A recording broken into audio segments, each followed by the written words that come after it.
তাকিন জাকিরিন শাকিরিনদের গুরুত্বপূর্ণ এক দামি মাজলিসে আসার বসার বলা শোনার তৌফিক আল্লাহ পাক দান করছেন। আমরা বেজান না খুশি? যারা আমরা খুশি হলাম, খুশির সাথে সবাই বলে আলহামদুলিল্লাহ। আওয়াজ কি খুশির সাথে হয়েছে? এ তো মোটামুটি খুশির আওয়াজ করছেন। দেখেন নাই যেই দলের লোক জিতে যায় তখন তাদের আওয়াজটা আসতে হয়, কথা বলেন না? কিসে হয়? খুশির আওয়াজ আসতে হয় না, খুশির আওয়াজ জোরে হয়। সবাই খুশি হয়েছে তো আলহামদুলিল্লাহ। যারা খুশি হলাম খুশির সাথে আবার বলে আলহামদুলিল্লাহ। এই মাজলিস অনেক গুরুত্বপূর্ণ, অনেক দামি। আমি এই মাজলিসকে ধুলাই কারখানা বলি। যেরকম যখন জামা কাপড় ধুলাই কারখানায় দেওয়া হয়, জামা কাপড়গুলি ময়লা থাকে, যখন ফেরত দেওয়া হয় পরিষ্কার ধবধবে সাদা। ঢুকছিলাম গুনার ময়লা নিয়ে মাজলিসের মধ্যে, আল্লাহ পাক যদি কবুল করেন মাজলিস থেকে বের হয়ে যাবে, গুনাহ সব সাফ হয়ে যাবে। বাইটু পড়েন সুবহানাল্লাহ। সুবহানাল্লাহর সাথে আমল নামা থেকে 1000 গুনাহ ঝরে যায়। আসমান জমিনে খালি জায়গা নেকে সব পূর্ণ হয়ে যায়। উশহিদুকুম আন্নী ক্বাদ গাফারতু লাহুম, বুখারীর মধ্যে রওয়ায়াত আছে, আল্লাহ পাক রব্বুল আলামিন জিকিরের মাজলিসকে কেন্দ্র করে ফেরেশতাদের সাথে বিভিন্ন প্রশ্ন এবং জবাব দেওয়ার পর সিদ্ধান্ত দেন, উশহিদুকুম আন্নী ক্বাদ গাফারতু লাহুম, ফেরেশতারা সাক্ষী থাক গোটা মাজলিসের বান্দাদের গুনাহ আমি সব মাফ করে দিয়েছি। ইয়াকুলুল মালাকু মিনাল মালাইকাতি ফীহিম ফুলানুন লাইসা মিনহুম ইন্নামা জারি হাজাতান ইয়াকুলুল্লাহু আযজা ওয়া জাল্লা হুমুল জুলাসাউ লা ইয়াশকা জালিসুহুম, রাহুল বুখারী। এক ফেরেশতা বলছে, মাওলা হে তুমি সবাইকে মাফ করিও না, যারা জিকির করছে, তোমার কাছে জান্নাত চাইছে, জাহান্নাম থেকে পানা চাইছে, নাজাত চাইছে, এই গুণে যারা গুণান্বিত তাদেরকে মাফ করো। কিন্তু অমুককে অমুককে মাফ করলা কেন? তাদের মধ্যে তো এই গুণগুলি নাই। ও যে একজন আসছে অমুককে খোঁজার জন্য, ও যে একজন দেখা যায় আসছে সমালোচনা করার জন্য, ও যে একজনকে দেখা যায় আসছে ভুল ধরার জন্য, ও যে একজনকে দেখা যায় আসছে মাইক চালাবার জন্য, তুমি সবাইকে মাফ করলা কেন? যাদের মধ্যে এই গুণ আছে তাদেরকে মাফ করো, অমুক অমুককে মাফ করলা কেন? আল্লাহ কি জবাব দিলেন? হুমুল জুলাসাউ লা ইয়াশকা জালিসুহুম। এই মাজলিস এত গুরুত্বপূর্ণ, এত দামি, কে কোন কারণে ঢুকছে দেখার বিষয় নয়, যারা ঢুকছে সব মাফ হয়ে গেছে। ব্যাপারটা কিরকম? জমিদার বাড়ির মেয়ের বিবাহের কার্ড আপনি পান নাই, কিন্তু কার্ডওয়ালাদের সাথে মেহমানখানায় ঢুকে গেছেন, তাদের সাথে কার্ডওয়ালাদের। এখন কি কাসেম খাদিমদার বলবে ভাই কার্ড আছে কিনা, কার্ড আছে কিনা? বলবে? ইজ্জাত আবুল কালাম, এটা লজ্জার বিষয়। মেহমানখানায় ঢুকার পর কার্ড দেখিয়া দেখিয়া খাদ্য দেওয়া হয় না, বরং কার্ডওয়ালাদের সাথে যদি বসতে পারো, তোমার যদি কার্ড নাও থাকে তাহলে কার্ডওয়ালাদের জন্য যে আপ্যায়নের ব্যবস্থা, তোমার জন্য একই আপ্যায়নের ব্যবস্থা। কার্ডওয়ালাদের জন্য যে মেহমানদারি, যে খাদ্যের ব্যবস্থা, তোমার জন্য একই মেহমানদারি, একই খাদ্যের ব্যবস্থা। কার্ডওয়ালাদের জন্য যে সম্মান ইজ্জত, তুমি কার্ডবিহীন, তোমার জন্য একই সম্মান, একই ইজ্জত। দুনিয়ায় যদি কার্ডবিহীন লোক কার্ডওয়ালাদের সাথে বসতে পারে, তাহলে একই ইজ্জত, একই সম্মান, সম্মানিত হতে পারে। তাহলে এখানেও কিছু লোক আছে কার্ডওয়ালা, নেককার আল্লাহওয়ালা। কিছু লোক আছে কার্ডওয়ালা, যারা নেককার আল্লাহওয়ালা, জাকিরিন শাকিরিন আবেদ সালেহ। আমরা গুনাহগার কার্ডবিহীন বসি কার্ডওয়ালাদের সাথে। আল্লাহ পাক রব্বুল আলামিন তাদের উপরে যখন রহমত সাকিনা বর্ষণ করবেন, মাগফিরাতের ক্ষমার ঘোষণা করবেন, তাদের সাথে বসার কারণে আল্লাহ আমাদেরকেও মাহরুম করবেন না, তাদের সাথে সাথে আমাদেরকে মাফ করে দিবেন।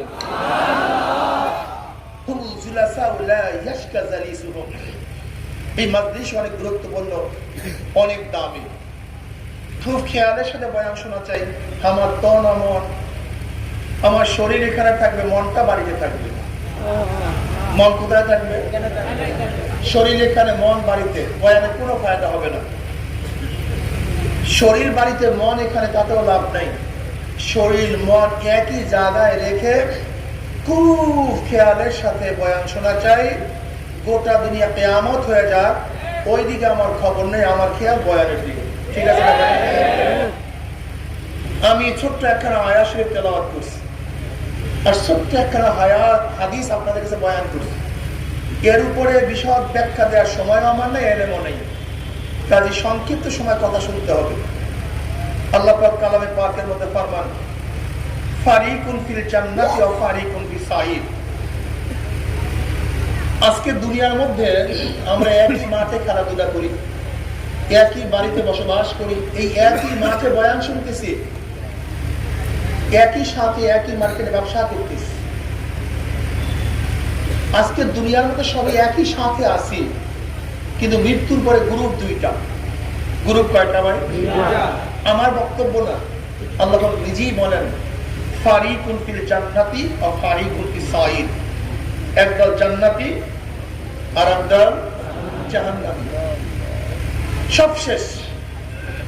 পরীক্ষার আগে সমস্ত ছাত্র একই ক্লাসে থাকে, একই সাথে খেলাধুলা করে, একই সাথে চলাফেরা করে। রেজাল্টের পরে গ্রুপ দুইটা, একদল পাস আর একদল ফেল। যারা পাস করে তাদের মধ্যে ক্যাডার ভিন্ন, সবই একই ক্যাডার হয় না। যে 90 প্রত্যেক পেপারে পেয়েছে সেও পাস, যে 80 সেও, যে 46 সেও, যে 33, কিন্তু প্রত্যেক ক্যাডার এক না। পাস কিন্তু মর্যাদা, যোগ্যতা, দাম এক না, ভিন্ন। কি ভাবতেছেন? যে ব্যক্তি গোল্ডেন এ প্লাস পেয়েছে সে যে প্রতিষ্ঠানে ভর্তি হতে পারবে, যে 33 পেয়েছে সে কি একই প্রতিষ্ঠানে ভর্তি হতে পারবে? গোল্ডেন ওয়ালার যেই বেতন হবে 33 ওয়ালার একই বেতন হবে? গোল্ডেন ওয়ালার যে মর্যাদা হবে 33 ওয়ালার একই মর্যাদা হবে? যদিও পাস, কিন্তু মর্যাদার দিক থেকে অনেক ডিফারেন্স, অনেক পার্থক্য। ঠিক না? যেরকম একই ক্লাসের ছাত্র ভালো রেজাল্ট করার কারণে অফিসের বস হয়, একই ক্লাসের ছাত্র ভালো রেজাল্ট না করার কারণে ওই একই অফিসের পিয়ন হয়। ভালো যে রেজাল্ট করে তার গাড়ি প্যারাডো থাকে, বাংলুর থাকে, বিশাল ব্যাপার স্যাপার। আর যে 33 পায় সে পিয়ন, তার কাঠি টানে, জুতা সোজা করে, যদিও পাস কিন্তু ক্যাডার ভিন্ন। একই ক্লাসে ছিল কিন্তু মর্যাদা ভিন্ন। ঠিক দুনিয়ার মধ্যে আমরা যারা আসি, এই যে দুনিয়ার মধ্যে যারা আসি, এই বয়ান শুনতেছি, এদের মধ্যে 8টা ক্যাডার হবে। কয়টা ক্যাডার ভাই? জান্নাতের মধ্যে 8টা ক্যাডার হবে, 8টা দরজা, 8টা মাকাম, মর্যাদা 8টা হবে। এক মর্যাদার মধ্যে আর এক মর্যাদার পার্থক্য কি? নবী আলাইহিস সালাতু ওয়াস সালাম ফরমান, এক জান্নাতের মধ্যে আর এক জান্নাতের মর্যাদার পার্থক্য হলো দুনিয়ার থেকে আসমান যত পার্থক্য, এক জান্নাতের মধ্যে আর এক জান্নাতের এইভাবে মর্যাদার পার্থক্য হয়ে যাবে। বুঝেন নাই? সহজ কথা। আচ্ছা বলেন তো, একটা যুবক 50 বছর আগের থেকে নামাজ শুরু করছে, কত বছর? আর আপনি 50 বছর পরে নামাজ শুরু করছেন। আপনার কাছে প্রশ্ন করি, যে যুবকটা 50 বছর আগে নামাজ শুরু করছে আর যে মুরব্বী 50 বছর পরে নামাজ শুরু করছে, আল্লাহ পাক যদি তাদেরকে একই জান্নাত দিয়ে দেয়, তা আল্লাহ পাকের ইনসাফ কি ঠিক থাকে? কথা বলেন না? সহজ কথা। সূর্য উদিত হওয়ার পরে তার আলো দুনিয়াতে পৌঁছতে 5 মিনিট সময় লাগে, কিন্তু আমার সূর্যের দেশে যাইতে 1 সেকেন্ড সময় লাগে না। বুঝেন নাই? এর জন্য বয়ান কাজে লাগে না কেন বলেন তো? আমাদের মধ্যে পাত্রের মুখ বন্ধ করে যতই পানি ঢালেন না কেন, এক ফোঁটা পানিও পাত্রের মধ্যে ঢুকবে না। আগে পাত্রের মুখ খুলতে হবে, তারপরে পানি ঢুকাতে হবে। আগে কলমের দরজা খুলতে হবে, তারপর বয়ান শুনতে হবে। আপনি কলমের দরজা বন্ধ করে সারা কিয়ামত পর্যন্ত বয়ান শুনবেন, কোনো লাভ নেই, কোনো ফায়দা নেই। শুধু আওয়াজ শুনবেন কিন্তু বয়ান শুনবেন না। এর জন্য যারা বয়ান করে, বয়ান শুনেন, যদি বাচ্চার মধ্যে যোগ্যতা না থাকে দুধ নেওয়ার, তাহলে মা ইচ্ছা করলেই তাকে খাওয়াতে পারে না। আবার বাচ্চার মধ্যে দুধ নেওয়ার তো যোগ্যতা আছে, কিন্তু মার মধ্যে দেওয়ার যোগ্যতা নেই, তাহলে তার পেট ভরবে না। যখন দেওয়া এবং নেওয়ার মধ্যে সমান হবে, তখন ফায়দাই আপতে হবে। যে বক্তা তার মধ্যে যোগ্যতা থাকতে হবে, যে শ্রোতা তাকে শোনার যোগ্যতা থাকতে হবে। উভয় যখন সমান না হবে, তখন বয়ানে ফায়দা হবে। আমি কথাটা বুঝতে পারছি? খুব খেয়াল দিয়ে কথা শোনার চেষ্টা করি, খুব খেয়াল। খেয়ালে আউলিয়া বেখেয়ালে দেউলিয়া, খেয়াল খুব মারাত্মক, সবচেয়ে দামি খেয়াল। এর জন্য ওস্তাদ বারবার বলে, এই খেয়াল দে, এই তোর খেয়াল নাই কেন, এই তুই শোনস না কেন? অথচ ওস্তাদের দিকে তাকায় আছে, ঠিক না? খেয়াল খুব দামি জিনিস ভাই। আচ্ছা বলেন তো, এক যুবক 50 বছর আগের থেকে টুপি পরা শুরু করছে, একজন মুরব্বী 50 বছর পরে টুপি পরা শুরু করছে, তার মানে টুপি পরাটা নেকের কাজ। ওই ব্যক্তি নেকের অ্যাকাউন্টটা খুলছে কত বছর আগে?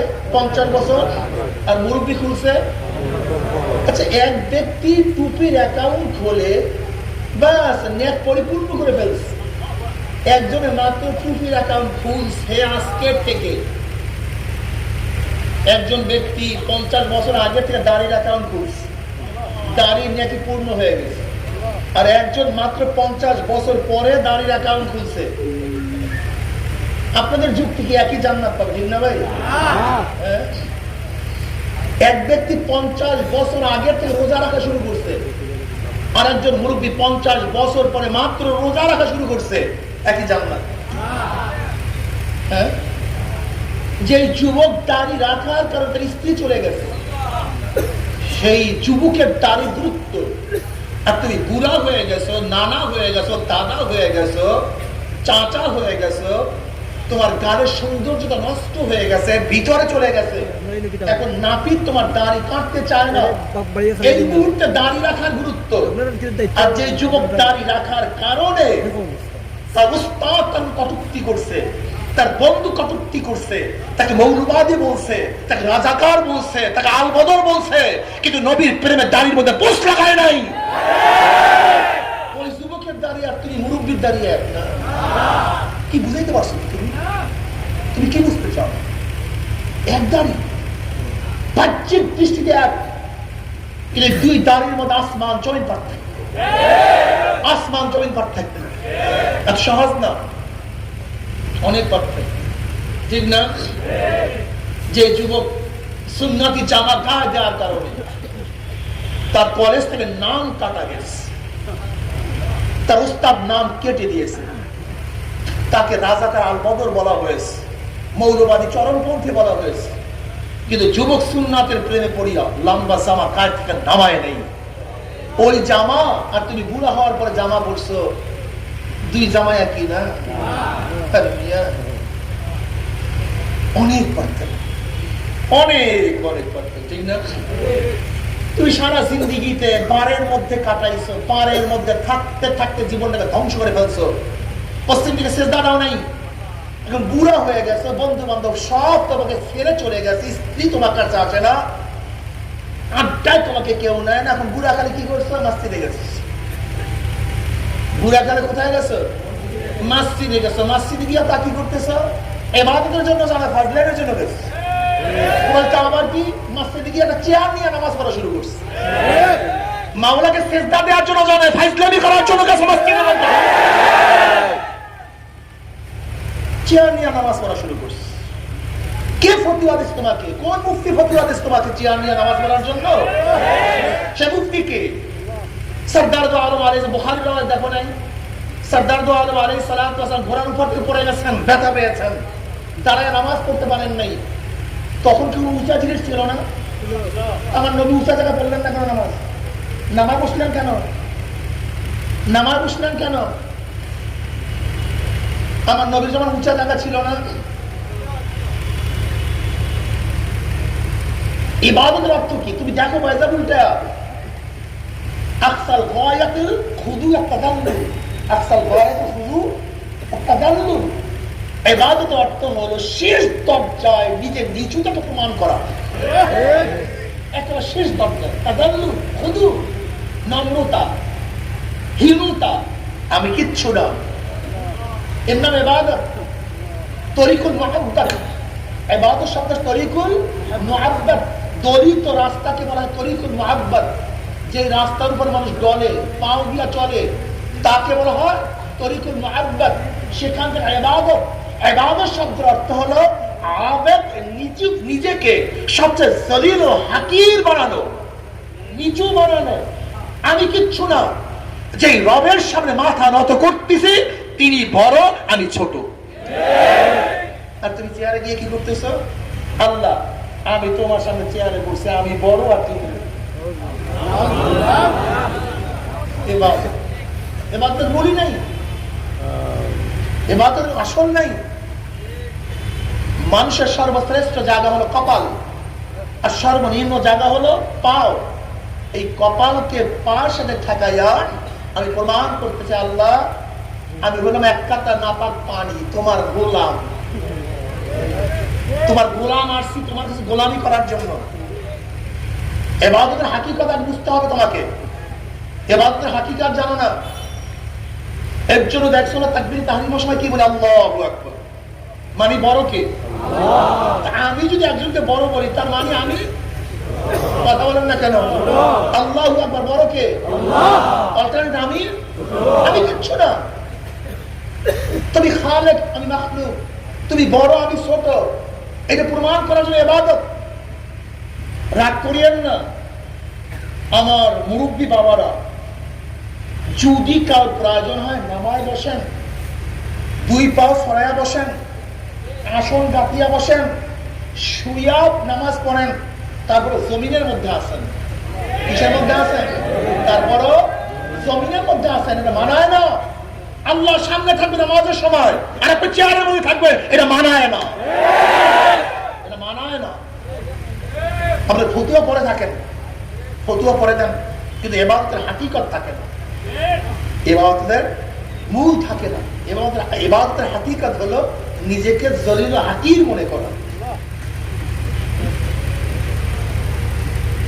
বলতে পারেন মুরব্বীরা যে আপনি মুরব্বীদের খেপলেন না, খেপি নাই।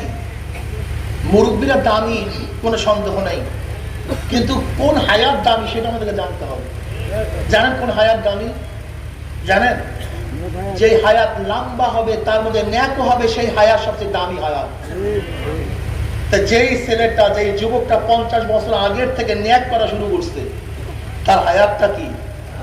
আর ওই হায়াত সবচেয়ে নিকৃষ্ট হায়াত, যে হায়াত লম্বা হবে, তার মধ্যে গুনাহও বেশি হবে, সবচেয়ে নিকৃষ্ট হায়াত। আমি যদি আগামীকাল পাঁচই, আমার আমল নামায় 5 ওয়াক্ত নামাজ বেশি কাউন্ট হবে। আগামীকাল বাঁচলে এত তেলাওয়াত বেশি কাউন্ট হবে। আগামীকাল বাঁচলে এতগুলো জিকির বেশি কাউন্ট হবে। আগামীকাল বাঁচলে এত ন্যাক বেশি জমা হবে। এই জন্য হায়াত লম্বা, ন্যাকও বেশি, হায়াত দামি। আর আগামীকাল যদি না বাঁচতাম, 5 ওয়াক্ত নামাজ কম কাজা হইত। এই বছর না বাঁচলে 1 বছর রোজা কাজা কম হইত। আগামীকাল না বাঁচলে 1 বোতল মদ আমল নামায় কম হইত। আগামীকাল না বাঁচলে কমপক্ষে 1 বার দাড়ি কাটা আমার আমল নামায় কম হইত। আমাকে না বাঁচলে কমপক্ষে 1 বার বেপরদার গুনাহ আমার কম হইত। আগামীকাল না বাঁচলে কমপক্ষে গাঁজার একটা নলকি কম খাওয়া হইত। আগামীকাল না বাঁচলে সুদ ঘুষ কম হইত। পাচার কারণে গুনাহ বেড়ে গেছে। ওই হায়াত সবচেয়ে নিকৃষ্ট হায়াত, যে হায়াত লম্বা হবে, গুনাহ বেশি হবে। ওই হায়াত সর্বোৎকৃষ্ট হায়াত, যে হায়াত লম্বা হবে, নেকও বেশি হবে। কি কথা ঠিক না? আজকে যুবকদের অবস্থাটা কি? মুসলিম সন্তানের অবস্থাটা কি? মুসলিম ইসলাম ভুলে গেছে, ইসলাম পছন্দ করে না। তুমি কি জানো এই ইসলাম এবং মুসলিম এই চেতনাকে উঠিয়ে দেওয়ার জন্য হাজার হাজার কোটি কোটি মিলিয়ন ডলার ব্যয় করা হচ্ছে শুধু এই চেতনাকে নষ্ট করার জন্য। আমি মুসলিম, এই চেতনাকে ধ্বংস করার জন্য তাদের চেতনা কি সৃষ্টি করতে চায়? আমি বাঙালি, আমি বাংলাদেশি, আমি উদারপন্থী, আমি চরমপন্থী নই, আমি মৌলবাদী নই, আমি রাজাকর নই, আমি আলবদর নই, আমি টেরোরিস্ট নই, আমি টেরোরিজমে বিশ্বাস করি না, আমি লিবারেল পন্থী।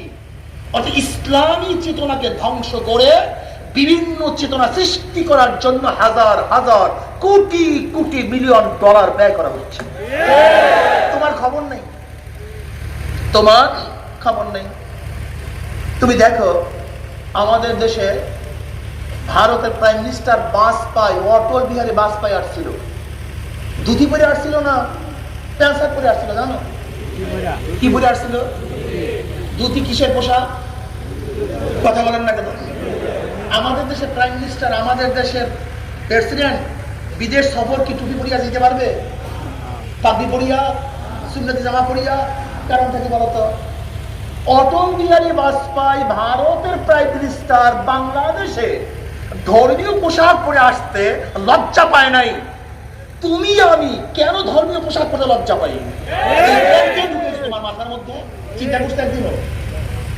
একদিন চিন্তা করছে তোরা কে ঢুকেছে তোমার মধ্যে, আমার মধ্যে? মনমোহন সিং ডক্টর, ভারতের ডক্টর, ভারতের প্রাইম মিনিস্টার মনমোহন সিং শিক্ষিত বটে, ভারতের প্রাইম মিনিস্টার। আমাদের দেশে যে 25 গুণ বড় এক দেশ, তার মাথার মধ্যে শিখদের পট্টি, চেহারার মধ্যে দাড়ি, মোষ, গোপ, ভিতরে লম্বা লম্বা পশম। যেহেতু শিখদের ধর্ম কি, জন্মের পরে কোনো পশমই কাটে না, যে কোনো জায়গায় পশম কাটবে না, এটা তাদের ধর্ম। যদি ভারতের prime minister doctor Manmohan Singh Sikh মাথায় শিখদের পট্টি থাকতে পারে, আপত্তি না হয়, চুল রাখতে আপত্তি না হয়, দাড়ি রাখতে আপত্তি না হয়, আমাদের দেশে প্রাইম মিনিস্টার, আমাদের দেশে প্রেসিডেন্ট কি পারবে মাথায় পাগড়ি পড়তে, টুপি পড়তে, সুন্নতি দাড়ি রাখতে? কারণটা তাদেরকেও বাধা দেয়নি চেতনায়, কিন্তু আমার চেতনা ইসলাম পোশাক বাধা দেয় কেন? কারণটাকে চিন্তা করছে একদিনও? একদিন চিন্তা করি। তুমি কি দেখছো কয়েক মাস আগে ভারতের বিমান বাহিনীর প্রধান আসছে আমাদের দেশ, তিনিও শিখ, মাথার মধ্যে কি ছিল? পট্টি ছিল। কি ছিল? পট্টি ছিল, বড় বড় চুল ছিল। কই? বিমান বাহিনীর প্রধান হওয়ার জন্য শিখদের পট্টি নামাতে হয় নাই, দাড়ি কাটতে হয় নাই, চুল কাটতে হয় নাই। কিন্তু আমাদের দেশে যদি ম্যাজিস্ট্রেট হও, আমাদের দেশে ডিসি হও, এসপি হও, সচিব হও, বিমান বাহিনীর প্রধান হও, তার প্রথম কাজ হলো ইসলামকে জবাই দাও, তারপর ক্ষমতায় বসো। আগে ইসলামকে জবাই দাও, আগে দাড়িকে জবাই দাও, টুপিকে বিসর্জন দাও, সুন্নাহকে ধ্বংস করো, ইসলামকে কটূক্তি করো, ইসলামকে কতল করো, তারপরে ক্ষমতায় বসো। এর আগে না। এই চেতনা কে ঢুকেছে তোমার মাথার মধ্যে? কে ঢুকেছে? খোঁজ করে বের করতে হবে। তুমি কি দেখেছো আজও সেই 71-এর স্বাধীনতার স্বাক্ষর আমাদের কাছে সংরক্ষিত? অরোরা সাহেব, নিয়াজি সাহেব যে স্বাক্ষর করেছিল, সেই ছবি আমাদের কাছে আছে। পাকিস্তানের সেনাবাহিনী প্রধান ছিল নিয়াজি সাহেব, আর ভারতের সেনাবাহিনী প্রধান ছিল অরোরা সাহেব। নাকি অরোরা সাহেবের মাথার মধ্যে আজও পট্টি দেখি, শিখদের পট্টি। কই? সেনাবাহিনী প্রধান ভারতের মাথা থেকে পট্টি নামে নাই, চুল কাটে নাই, শিখদের সমস্ত কিছু ছিল, কিন্তু প্রধান সেনাপতি কোনো আপত্তি ছিল না। কিন্তু আমাদের দেশে কোন রকমের যদি কেউ চেয়ারে বসি, যে চেয়ারে বসি না কেন, চাই সেটা ম্যাজিস্ট্রেটের চেয়ার হোক, মুন্সিফের চেয়ার হোক, ডিসির চেয়ার হোক, সচিবের চেয়ার হোক, এমপির চেয়ার হোক, মিনিস্টারের চেয়ার হোক, আগে ইসলামকে জবাই দেয়, তারপরে ক্ষমতায় বসে। যদি ভারতের প্রাইম মিনিস্টারের মাথার মধ্যে শিখদের পট্টি থাকতে পারে, লেবাস থাকতে পারে, আমিও বলবো বাংলাদেশের প্রত্যেকটা সেক্টরে অফিসার যারা থাকবে তাদের মাথার মধ্যে টুপি থাকবে, পাগড়ি থাকবে, দাড়ি থাকবে। কোন অনুসারীরা বাংলাদেশে কোথায় থাকতে পারবে না?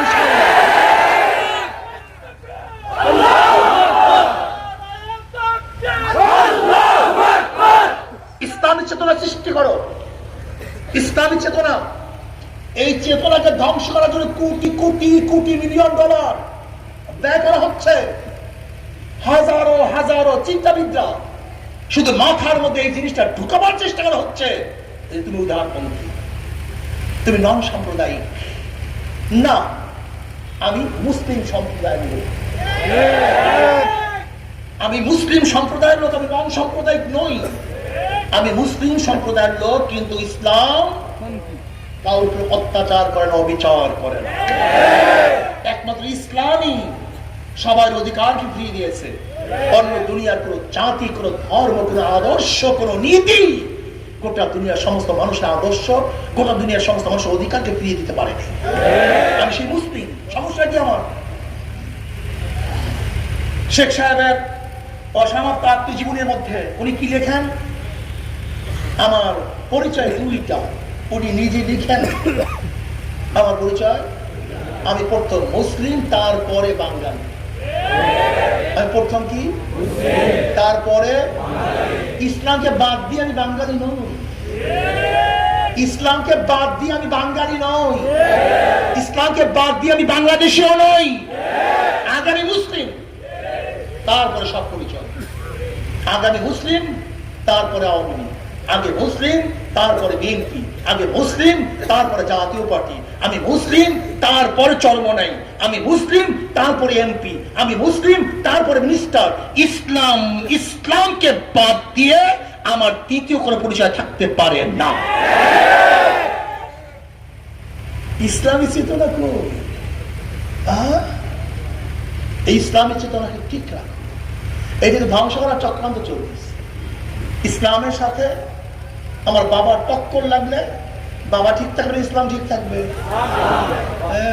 দেখি না কয়জন আর ঠিক থাকবে। ইসলামের সাথে আমার মায়ের টক্কর লাগলে ইসলাম ঠিক থাকবে না মা ঠিক থাকবে? ইসলামের সাথে স্ত্রীর টক্কর লাগলে স্ত্রী, হ্যাঁ, ইসলামের সাথে আমার ব্যবসার টক্কর লাগে, আর ইসলামের সাথে দলের টক্কর লাগলে দল জিন্দাবাদ, ইসলাম মিয়া মুর্দাবাদ, ইসলাম নিপাত, দল জিন্দাবাদ। কি কথা ঠিক আছে না? আলহামদুলিল্লাহ। ইসলামের সাথে যখন নেতা টক্কর লাগবে, নেতাজি জিন্দাবাদ, ইসলাম মিয়া মুর্দাবাদ। ইসলামের সাথে যখন পীরের টক্কর লাগবে, পীর জিন্দাবাদ, নেতাজি জিন্দাবাদ, ইসলাম মিয়া মুর্দাবাদ। কি হবে বলেন? জোরে বলেন, কি জিন্দাবাদ? ইসলামের সাথে বাবার টক্কর লাগলে বাবা বাদ, ইসলাম ঠিক। মার টক্কর লাগলে মা বাদ, ইসলাম ঠিক।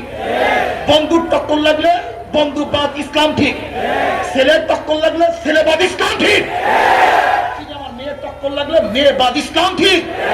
যদি দলের টক্কর লাগে দল বাদ, ইসলাম ঠিক। যদি নেতার টক্কর লাগে নেতা সব মুর্দাবাদ, ইসলাম জিন্দাবাদ। ومن أحسن قولا ممن دعا إلى الله وعمل صالحا وقال إنني من المسلمين। আমি মুসলমান। আমি কি মুসলমান? আলহামদুলিল্লাহ। অন্য কোনো পরিচয় বুঝি না, আমি মুসলমান। ইন্নানি মিনাল মুসলিমিন, এটা আমার ঘর, এটা আমার ফাঁসির রশির সামনে আমি মুসলমান। জেলের দরজার মধ্যে আমি কি? যখন কেসের ভুল হবে তখন আমি টাকা নাই মুসলমান। টাকার গাঠি থাকবে আমার সামনে, কিন্তু ইসলামকে বাদ দিয়ে টাকা নয়, ইসলামকে নিয়ে টাকা দামেই করি। ক্ষমতায় যাব, বলার প্রয়োজন নাই, মুখ দিয়া বলার প্রয়োজন নাই। যেরকম ব্রাজিলের সাপোর্টার ঘর দেখলে, পোশাক দেখলে বোঝা যায় ব্রাজিলের সাপোর্টার। অমুক হলিউড বলিউডের অমুক নায়ক নায়িকার সাপোর্টার, তার চুল দেখলে বোঝা যায়, তার পোশাক দেখলে বোঝা যায়। ঠিক মদিনাওয়ালার যে সাপোর্টার, তার ঘর দেখলে বোঝা যায় মদিনাওয়ালার সাপোর্টার। তার পোশাক দেখলে বোঝা যায় মদিনাওয়ালার পাগল। কথা সত্য না মিথ্যা? তার মাথা দেখলে বোঝা যায় মদিনাওয়ালার ভক্ত। এটা মদিনার ভক্ত। আর তোমার চুলের ডিজাইন প্রমাণ করে ব্রাজিলের খেলোয়াড়ের ভক্ত। তোমার পোশাক প্রমাণ করে হলিউডের বড় বড় লুচ্চাদের ভক্ত। আর কিছু মানুষ আছে যাদের মাথা দেখলে বোঝা যায় মদিনার ভক্ত। যারা যার ভক্ত হও, কিয়ামতের মানের ভক্তদের সাথেই তোমাদের হাসর নাসর হবে। বিশ্বাস হয় না? আনাস ইবনে মালিক রাদিয়াল্লাহু ফরমান, নবী আলাইহিস সালাতু ওয়াস সালামের সাথে নামাজের পরে নামছি।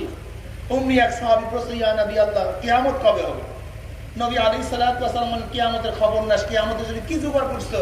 বলে কোনো কিছু জোগাড় করতে পারি নাই। নামাজের ঢের নেক আমার কাছে নাই, রোজার ঢের নেক আমার কাছে নাই, তবে একটা দিনের জোগাড় করছি। বলে কি? আল্লাহ আল্লাহ রসুলকে মহাব্বত করি, তোমাকে নবী নেতা মানছি। অমনি আল্লাহ নবী কি বললেন? আল মারউ মা মান আহাব্বা ওয়া লাহু মা কাতাসাবা। দুনিয়াতে যে যাকে মহাব্বত করবে কিয়ামতের ময়দানে সে তার সাথী হয়ে যাবে। মান তাশাব্বাহা বিকওমিন ফাহুয়া মিনহুম। যার সাথে যার মহাব্বত তার সাথে তার। যারা মৌসুদুন, Karl Marx, Abraham Lincoln, Socrates, Aristotle, Plato, Locke, Montesquieu এদেরকে নেতা মানছো, শেখ সাহেবকে নেতা মানছো, জিয়াউর রহমানকে নেতা মানছো, এরশাদ সাহেবকে নেতা মানছো, বর্তমান প্রাইম মিনিস্টারকে নেতা মানতেছো, প্রাক্তন প্রাইম মিনিস্টারকে নেতা মানছো। আল্লাহ শুকর, কিয়ামতের ময়দানে নেতারা সামনে থাকবে, অনুসারীরা পিছনে থাকবে। নেতারা যেখানে যাবে অনুসারীরাও সেখানে চলে যাবে। আল্লাহ শুকর। আল মারউ মা মান আহাব্বা ওয়া লাহু মা কাতাসাবা ইয়ামা নাদু কুল্লা উনাসিন বিইমামিহিম। ক্লিয়ার স্পষ্ট আয়াত।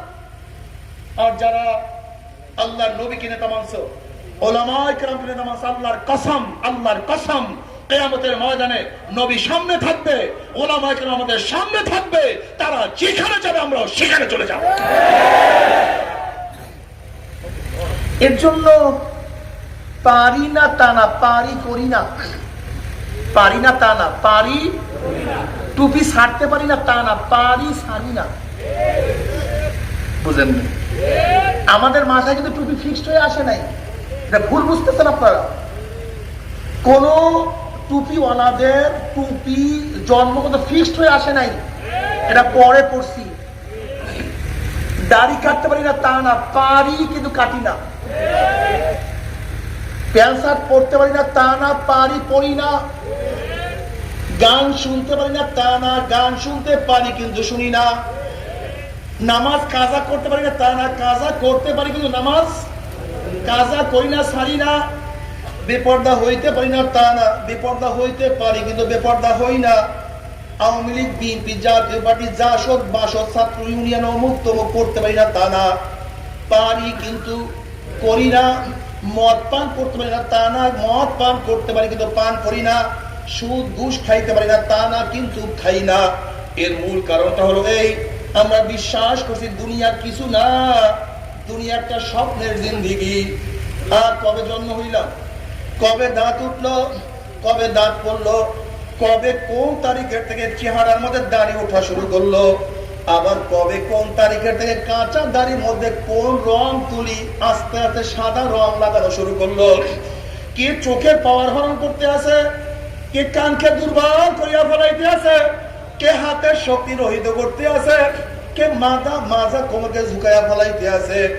যেরকম রাখাল বিকাল বেলা গরু ছাগল গুলি হাঁকাইতে হাঁকাইতে গোয়াল ঘরের দিকে নিয়ে যায়, ঠিক কে যেন তোমাকে আমাকে পিছন থেকে আস্তে আস্তে হাঁকাইতে হাঁকাইতে সবাইকে কবরের দিকে নিয়ে রওনা করছে, সবাইকে কবরের দিকে নিয়ে রওনা করছে। হে আমার যুবক বাবারা, ছাত্র বাবারা, হে আমার মুরব্বী বাবারা, পর্দার মা বোনেরা, আসার সিরিয়াল আছে, যাওয়ার কোনো সিরিয়াল নাই।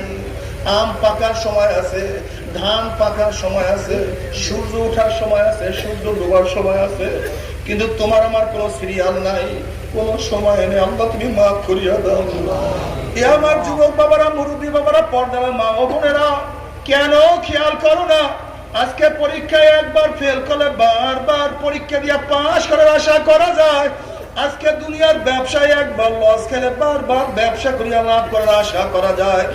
আজকে দুনিয়ার মামলায় ম্যাজিস্ট্রেট করে হারলে, জজ করে আপিল করিয়া, জজ করে হারলে হাইকোর্ট করে আপিল করিয়া, হাইকোর্টে হারলে সুপ্রিম কোর্টে আপিল করিয়া যে তার আশা করা যায়। কিন্তু খুদা না খাস্তা, খুদা না খাস্তা, খুদা না খাস্তা, মৌতের মামলায়, কবরের মামলায়, কিয়ামতের মামলায়, ওই মিজান পুলসরাতের মামলা যে একবার স্লিপ কাটিয়া যায় আর তো দ্বিতীয়বার আপিল করা যাবে না। মৌতের চান্স একবার, দ্বিতীয়বার আর কোনো চান্স নাই। কবরে ঢোকার চান্স একবার, দ্বিতীয়বার ঢোকার কোনো সুযোগ নেই। কিয়ামতের ময়দান উঠার চান্স একবার, দ্বিতীয়বার ওঠার কোনো সুযোগ নাই। মিজান তো একবারে উঠতে পারবো, পুসরার চান্স তো একবারে পাবো, কিন্তু কি নিয়ে রওনা করছো, কোথায় রওনা করছো? উমর ইবনে খাত্তাব রাদিয়াল্লাহু ফরমান হাসিবু ক্বাবলা আন তুহাসাবু। এ গোটা দুনিয়ার মানুষ, তোমার কাছে হিসাব নেওয়ার আগে তুমি তোমাকে হিসাব নাও। দেখো নামাজ পড়ার সংখ্যা বেশি, নামাজ কাজার সংখ্যা বেশি, রোজা রাখার সংখ্যা বেশি, রোজা কাজার সংখ্যা বেশি। দেখো চক্ষু দিয়ে নেকের কাজ বেশি করছো না গুনার কাজ বেশি করছো? দেখো কান দিয়ে কি নেকের আওয়াজ বেশি ঢুকাইছো না গুনার আওয়াজ বেশি ঢুকাইছো? দেখো এই জবান দিয়ে কি নেকের কাজ বেশি করছো না গুনার কাজ বেশি করছো? হাসিবু হাসিবু ক্বাবলা আন তুহাসাবু।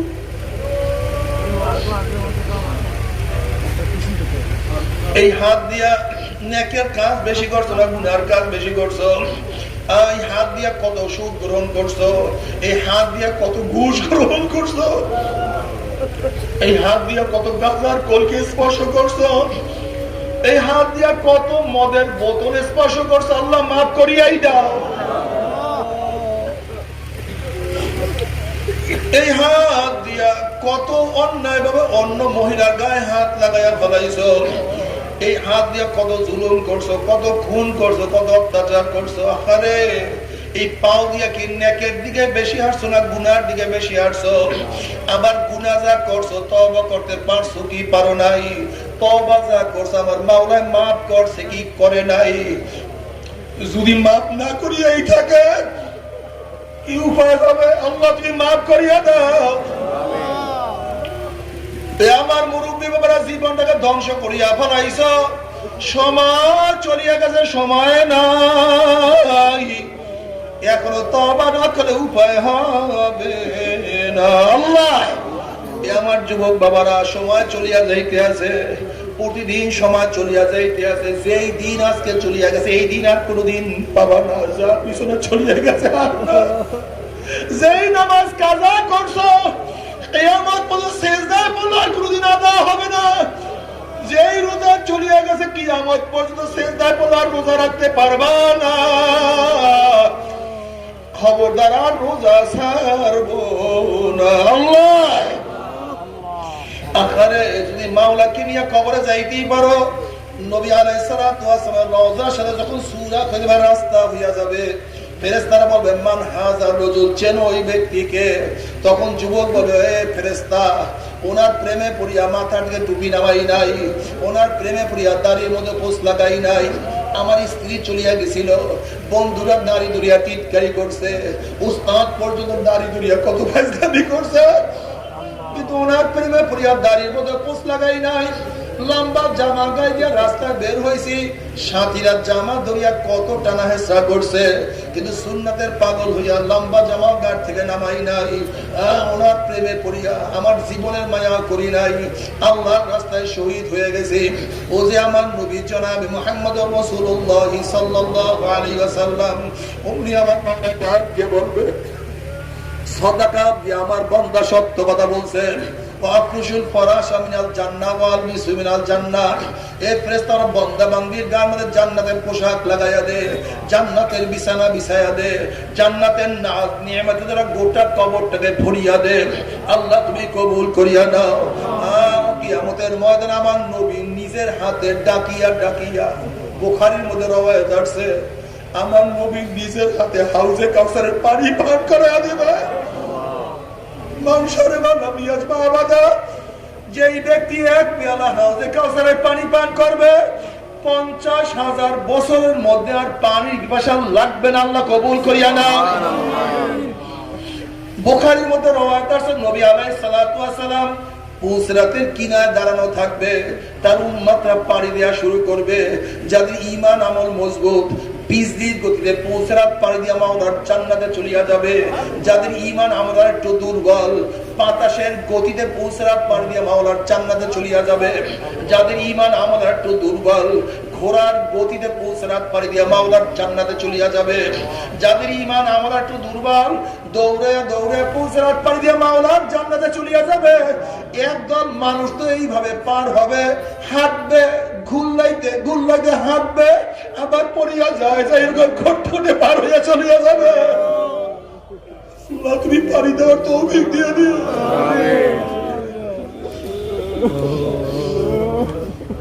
জান্নাতের মধ্যে জান্নাতের আনন্দ ফুর্তির মধ্যে লিপ্ত হয়ে যাবে। আল্লাহ পাক ডাক দেয়া, জান্নাতি আমি তোমাদের সাথে যে ওয়াদা করছি সেই ওয়াদা কি পালন করছি নাকি? তখন জান্নাতের বলবে, মাওলা রে, তুমি যেই ওয়াদা করছো তার চেয়ে কোটি কোটি গুণ বেশি আমরা পেয়ে গেছি, কিন্তু একটা ওয়াদা এখনো পালন করো নাই। তুমি আমার মাওলার ডাক দেয়, ফেরেশতারা আমি জান্নাতীদের সাথে ওয়াদা করছিলাম জান্নাতের মধ্যে তাদের সাথে সাক্ষাৎ করব, দেখা করব, কিন্তু এখন আমি তাদের সাথে সাক্ষাৎ করি নাই, দেখা করি নাই। এ ফেরেশতারা নূরের পর্দা হটাইয়া দে। যখন ৭০,০০০ নূরের পর্দা সরাইয়া দেওয়া হবে, প্রত্যেকটা জান্নাতি ভিড়াভিড়ি ধাক্কা ধাক্কি আমার মাওলাকে দেখতে পারবে। আমার মাওলাকে দেখার সাথে সাথে সবাই সিজদায় পড়িয়া যাবে। এক সিজদার মধ্যে ৪০,০০০ বছর কাটিয়া যাবে, কিন্তু জান্নাতীদের হুঁশ থাকবে না। আল্লাহ আল্লাহ তোমাকে এক নজর দেখার তৌফিক দিয়া দাও, এক নজর দেখার তৌফিক দিয়া দাও। জান্নাতের মধ্যে যত নিয়ামত, সর্বশ্রেষ্ঠ নিয়ামত হলো মাওলার দিদার। সর্বশ্রেষ্ঠ নিয়ামত মাওলার দিদার। এ আমার যুবক বাবারা, আমার মাওলায় পবিত্র, কাজে মাওলাকে দেখতে চাইলে চক্ষুকে পবিত্র রাখতে হবে। যদি চক্ষু অপবিত্র হয়, এই অপবিত্র